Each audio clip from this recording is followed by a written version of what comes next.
It is a pleasure to be here with my colleagues from the National Capital Region. Anita, again. Anita, where are you? There you are. Yep. Thank you for having us here. And Dave and team, again, for welcoming us. Look, we're in a situation where, and Canadians know this, the world's rapidly changing. That's leaving a cloud of uncertainty and worry hanging over all of us, Canadian businesses, Canadian workers, Canadian families. Our government's focused on what we can control, and that starts with building a stronger, more resilient Canadian economy. So Canada is less reliant on a single trading partner, and we are more resilient to global shocks, what happens outside of our country. Nous agissons sans tarder et nous voyons des résultats. Nous avons déjà signé 12 accords commerciaux et de la sécurité sur 4 continents au cours des 6 derniers mois pour forger des partenariats fiables à l'étranger. Nous avons soumis au Bureau des grands projets 11 projets qui représentent des investissements de 116 milliards de dollars au Canada. Le nouveau fonds pour bâtir des collectivités fortes permettra d'aménager des infrastructures locales dans des quartiers partout au Canada. Hôpitaux, routes, ponts et réseaux de transport en commun. Toutes ces mesures font partie de notre stratégie globale qui vise à susciter des investissements de 1 000 milliards de dollars au cours des 5 prochaines années.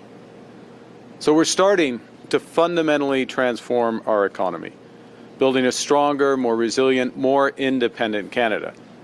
It's already getting results. Dozens of new partnerships abroad, launching Build Canada homes, fast-tracking major nation-building projects. Our economy, Canada's economy, has created 190,000 jobs on net since August. In absolute terms, that's more than the United States over the same period. We have the right plan. The world is knocking at our door, and momentum is building. But as the Minister of Finance just said, the biggest payoffs will take time. And many Canadians are feeling the pressures right now of everyday expenses. Canadians need a boost today and a bridge to tomorrow. And that's why Canada's new government has been relentlessly focused on making life more affordable for Canadians.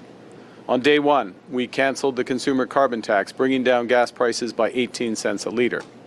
We then cut taxes for 22 middle-class Canadians, saving a two-income family up to $840 this year. We've cut taxes for first-time home buyers, saving them up to $50,000 on their first home purchase. Out east, we've reduced tolls for vehicles on the Confederation Bridge, cutting them from over $50 to $20, and cut fares by 50% on ferries in Atlantic Canada. As the Minister just mentioned, we launched automatic federal benefits, which will help 5.5 million lower-income Canadians get the benefits to which they are entitled, like the disability tax credit, and indeed the new measures that we're announcing today. We made the National School Program permanent, feeding 400,000 children healthy meals while saving their parents $800 per year on groceries. We also have a series of initiatives that will improve affordability by making structural changes to our economy. That's like building lots of affordable housing through Build Canada homes. And last week's new strategic partnership with China will make available tens of thousands of affordable electric vehicles in Canada. Nous avons appuyé la décision de CRTC de prolonger l'accès obligatoire au marché de gros dans le secteur de télécommunications pour une seule raison: réduire le coût de l'accès à Internet haute vitesse pour les Canadiens et Canadiennes, pour vous.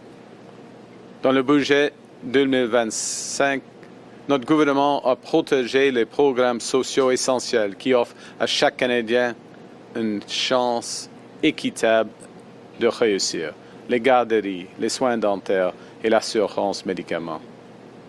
Au cours des prochaines années, notre gouvernement travaillera sans relâche à améliorer l'affordabilité pour tous les Canadiens.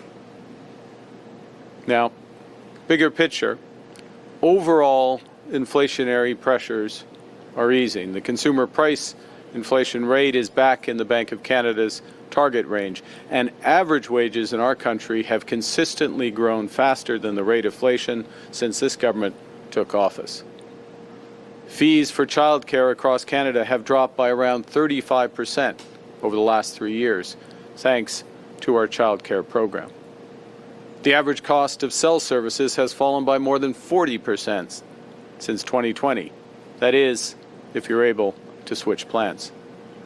Gas prices have dropped by 14% from where they were a year ago, helped by that elimination of the consumer carbon tax. That's all good news. And with our economic plan kicking into gear, there's more good news on the horizon. But at the same time, for many Canadians, the cost of groceries and everyday essentials has been too high for too long. They need more support now. The pandemic caused inflation to spike worldwide, pushing up those costs of groceries and essentials, including rent. Global supply chain shocks, subsequently shocks caused by tariffs, weather events from our changing climate, and geopolitical disruptions have caused food prices to rise faster than overall inflation. So orange juice is up 12% year on year, ground beef up 19%, coffee and tea up by 24%. Ce problème ne touche pas seulement une minorité de gens très vulnérables. L'an dernier, Banque alimentaire Canada a déclaré que près de 2,2 millions de Canadiens se rendent chaque mois dans une banque alimentaire. Actuellement, 25% des ménages composent avec l'insécurité alimentaire et 50% des Canadiens sont à deux doigts de devoir se tourner vers une banque alimentaire. So last week, just a few days ago, in Quebec City, our cabinet convened and we focused on how to make life more affordable for Canadians now, and also how to tackle the root causes of food insecurity in Canada. Those deliberations including a long conversation with Kirsten Beardsley, the CEO of Food Banks Canada, to talk about these critical issues and what different levels of government can do to address them. You know, one of the best things, and there are many great things about our country, but one of the best things about our country is that we look out for each other, that we believe our economy is strongest when it serves every Canadian. So we're acting today, Canada's new government is acting today to provide a boost to those Canadian families who most need one, while creating a bridge to longer-term food security and affordability.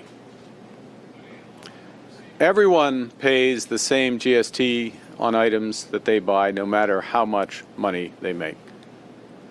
But since groceries and other essentials make up a larger share of the budget of lower-income Canadians, the GST puts a higher burden on those less well off.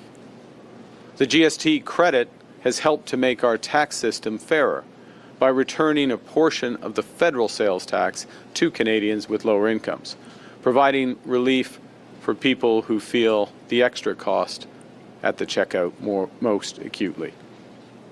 The rise in food prices means that a lot of these Canadians need more support right now. So today we're announcing that our government is launching the new Canada's Groceries and Essentials Benefit. This will deliver hundreds of dollars more into the bank accounts of more than 12 million Canadians. Starting this year, we're taking the existing GST credit amount and raising it by 25% for 5 years. And in addition, we're providing a one-time payment equivalent to 50% of the GST credit this year. So what does that mean? Well, right now, a family of 4 receives about $1,100 a year with the existing GST credit. With the new Canada Groceries and Essentials Benefit, that same family will receive up to $1,890 this year and about $1,400 a year for each of the next 4 years. A single person receives about $540 a year with the existing credit. With the new benefit, that person will receive up to $950 this year and about $700 a year for the next 4 years. On average, these payments make up for the higher level of food prices since the pandemic.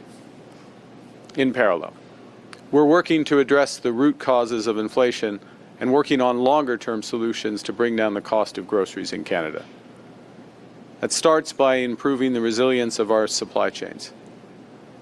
Because when issues arise in supply chains, from transportation to process to distribution, costs rise at every step along the way, and these costs end up on grocery bills. Tariffs, for example, are part of that problem. In September, the government launched what we called a new strategic response fund to help sectors across our economy, those impacted by tariffs, to adapt, to diversify, and to grow. And today, we are committing $500 million from this fund to support capital investments to help food businesses expand capacity, increase productivity, and strengthen our food supply for the future. In addition, our regional tariff response initiative will provide $150 million for small and medium-sized enterprises to do similar things. This will mean more resilient supply chains, more greenhouses, more abattoirs that are closer to customers, and most importantly, will help mean lower food prices and better food security for Canadians. Pour réduire le coût de production des aliments, nous instaurons la passation en champs immédiats et accélérer les serres. Les producteurs peuvent donc déduire le coût total de la nouvelle serre sans tarder, ce qui leur permet de disposer de capitaux pour acquérir l'équipement moderne et ainsi accroître la production nationale d'aliments et cultiver davantage d'aliments ici au pays toute l'année. Les agriculteurs peuvent produire plus d'aliments à coût moindre, ce qui fait augmenter l'offre d'aliments canadiens et atténue les pressions sur les prix à l'épicerie pour les familles. To address the root causes of food security, we're developing a new national food security strategy that strengthens domestic food production, improves access to affordable, nutritious food. The strategy will include measures to implement unit label pricing so Canadians can compare easily in this era of shrinkflation. We're also going to provide support for the Competition Bureau in monitoring and enforcing competition in our market across the supply chain. And we will include new measures to strengthen food security in the North, where food insecurity and affordability challenges are felt most intensely. To ease immediate pressures for food banks, we're providing $20 million in a top-up to the local food infrastructure fund. This will help boost community food programs and deliver more nutritious food for families in need. Canadians are generous people. We take care of each other, particularly in times of need. We know we're stronger together. And during this time of global turmoil, Canadians are coming together to build Canada strong, to build a more independent, secure, and prosperous country, a country that works for all. And we know that getting there will be tough at times. We know that progress won't always move in a straight line. So we know that in times like these, we don't just have to look out for ourselves, we have to take care of each other. And that starts with everyone being able to put good food on the table. That's why the government's working relentlessly to make life more affordable for everyone. That's why we're stepping up today to help people who need it the most. Because we can't control what other countries do, but we can control how we support each other during tough times. We can control what we build so that these times will be better in the future. We choose to build Canada strong for all Canadians. Thank you very much. Merci, and I look forward to your questions.